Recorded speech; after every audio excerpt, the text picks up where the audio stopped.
Welcome sa Tagalog Horoscope, ang iyong gabay sa pang-araw-araw na buhay. Hatid namin ang pinakadetalyadong horoscope na magsisilbing gabay mo sa pera, trabaho, pag-ibig, kalusugan, at swerte. Naway magtagumpay sa buhay ang lahat ng ating tagapakinig at subscribers sa buong mundo. Maraming salamat sa pag-subscribe at tanggapin ang siksik, liglig, at umaapaw na biyayang hatid ng Tagalog Horoscope. Ito ang iyong pang-araw-araw na horoscope para sa Gemini para sa ika-12 ng Marso, 2025. Sa araw na ito, yakapin ang iyong likas na kakayahang gawing kahanga-hanga ang kahit na pinakapangkaraniwang bagay. Ikaw, bilang isang Gemini, ay taglay ang pambihirang abilidad na makakita ng mahika sa mga simpleng sandali, isang natatanging talento na nagpapatingkad sa iyong personalidad. Ang enerhiya ng araw ay nagtutulak sa iyo upang kumonekta sa iyong masigla at mapaglarong panig, isang paalala na hindi kailangang maging seryoso ang lahat ng bagay.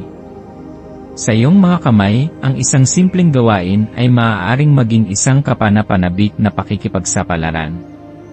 Ang pagkamalikhain mo ay lumalabas hindi lamang sa sining kundi pati na rin sa paraan ng iyong pakikitungo sa iba. Sa bawat hakbang mo ngayong araw, hayaang ang iyong likas na pag-uusisa ang maging gabay mo upang matuklasan ang mga nakatagong hiwaga at kasiyahan sa mga bagay na maaaring hindi pinapansin ng iba. Pansinin ang maliliit na detalye sa paligid mo, mula sa paggalaw ng mga ulap hanggang sa tunog ng kalikasan, dahil ang mga ito ay maaaring magbigay sa iyo ng inspirasyon at kasiyahan.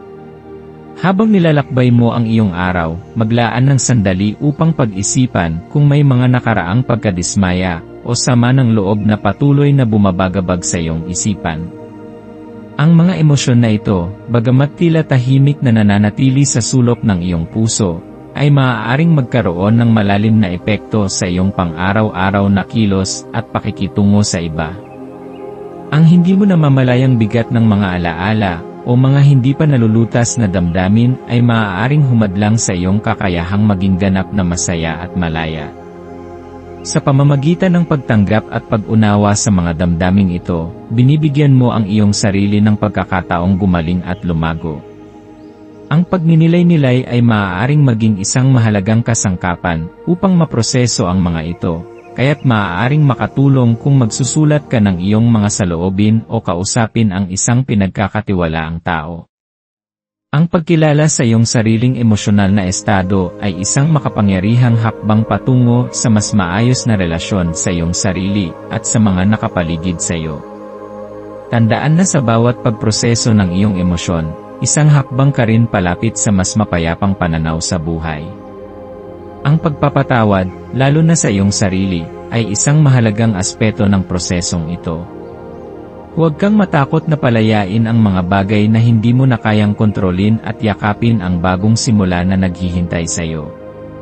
Sa panahong ito, isang malawak na hanay ng mga bagong oportunidad ang naghihintay sa iyo, lalo na dahil ang buwan ay nasa ilalim ng Virgo. Ang enerhiya na ito ay nagbibigay sa iyo ng perpektong pagkakataon upang ituon ang iyong pansin sa mga praktikal na gawain at responsibilidad na nangangailangan ng iyong atensyon. Ngayong araw ay ang tamang panahon upang tapusin ang mga bagay na matagal mo nang ipinagpapaliban. Maaaring may mga proyekto o gawain na matagal nang nasa iyong listahan, ngunit hindi mo pa nasisimulan. Gamitin ang lakas ng Virgo upang maging mas disiplinado at organisado. Ang pagtatakda ng malinaw na plano at layunin ay makakatulong sa iyong mas madaling matapos ang mga ito. Sa pamamagitan ng pagtutok sa mga mahahalagang gawain, makakahanap ka ng kasiyahan sa pagkakaroon ng direksyon at disiplina. Ang organisasyon at dedikasyon ay susi sa iyong tagumpay ngayong araw, kaya't huwag hayaang maagaw ng kalat o kaguluhan ang iyong focus. Maging mapanuri sa iyong mga desisyon at tiyaking inuuna ang mga bagay na tunay na mahalaga. Sa ganitong paraan, hindi lamang pagiging produktibo ang iyong makakamit kundi pati na rin ang pakiramdam ng kasiyahan at katuparan sa pagtatapos ng araw. Habang tinutupad mo ang iyong mga gawain, alalahanin ang kahalagahan ng intensyon sa bawat kilos mo. Ang bawat hakbang na ginagawa mo, gaano man ito kaliit, ay may potensyal na bumuo ng mas positibong kapaligiran sa iyong paligid. Maging ang pinakasimpleng aksyon, tulad ng pagsisimula ng araw ng may positibong pananaw o pagpapakita ng kabaitan sa iba, ay may kakayahang magdulot ng malaking pagbabago sa iyong araw at sa araw ng iba.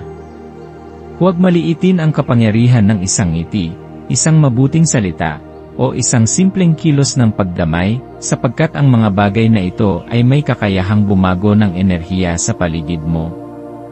Maaari mong subukang magbigay ng isang taos pusong papuri sa isang kakilala, tulungan ang isang estranghero, o simpleng maglaan ng oras upang makinig sa isang kaibigan.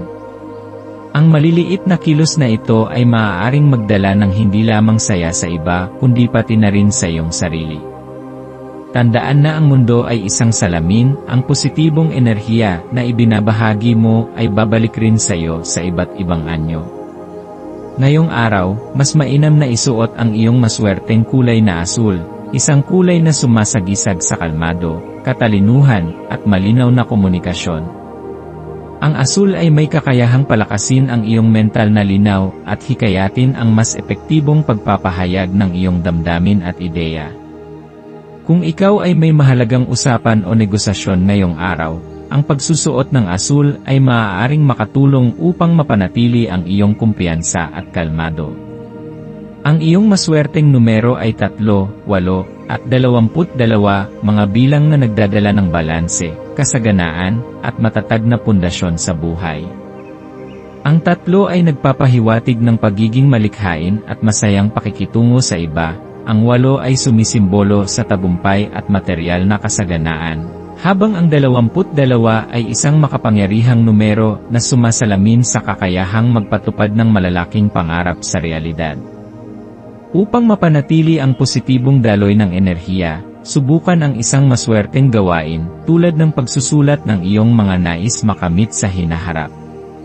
Ang paggawa ng isang malinaw na listahan ng iyong mga pangarap at layunin ay hindi lamang magbibigay ng direksyon, kundi magpapalakas din ng iyong determinasyon upang makamit ang mga ito.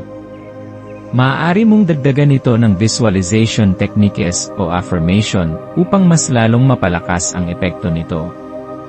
Ang bawat hakbang na iyong ginagawa patungo sa iyong mga pangarap, gaano man ito kaliit, ay isang mahalagang bahagi ng iyong paglalakbay patungo sa tagumpay.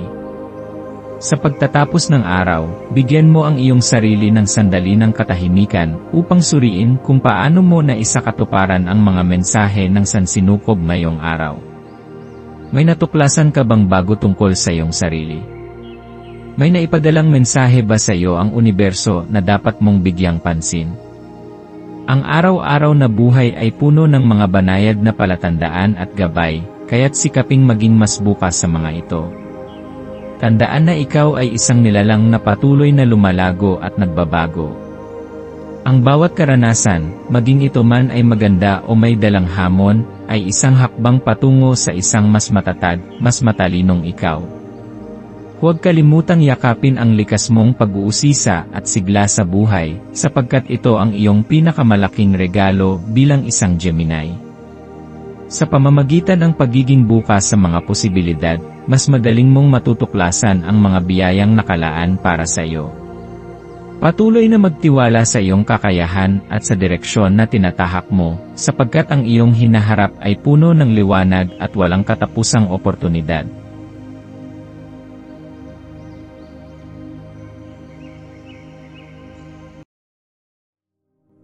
Tayo ay magkaroon ng kaunting sandali upang ipagdasal ang lahat ng mga dalangin ng ating mga subscribers, na sana'y matamo nila ang kanilang mga pinapangarap sa buhay, magandang trabaho, mabuting kalusugan, payapa at masayang pamumuhay, at siksik, liglig at umaapaw na biyaya at kayamanan. Ipinagdarasal namin ng mataimtim ang lahat ng mga komento sa nakaraang video, at hinihiling namin, Panginoon, na pagpalain mo ang ating mga subscribers ng masayang buhay sa mundong ibabaw. Maraming salamat po. Maaari kayong mag-subscribe sa aming channel na Daily Prayer, kung saan nag-a-upload kami ng pang-araw-araw na Catholic Gospel readings, reflections, at daily rosary reading para sa lahat ng misteryo ng araw. Tulungan ninyo kaming buuin ang community na ito at mag-subscribe na. Ang link ay nasa description box. Maraming salamat sa panonood ng iyong horoscope ngayon araw. Naway gabayan ka ng mga bituin sa iyong landas. Huwag kalimutang mag-like, share, at subscribe para sa iba pang cosmic na kaalaman. Hanggang sa muli, manatiling konektado sa universo.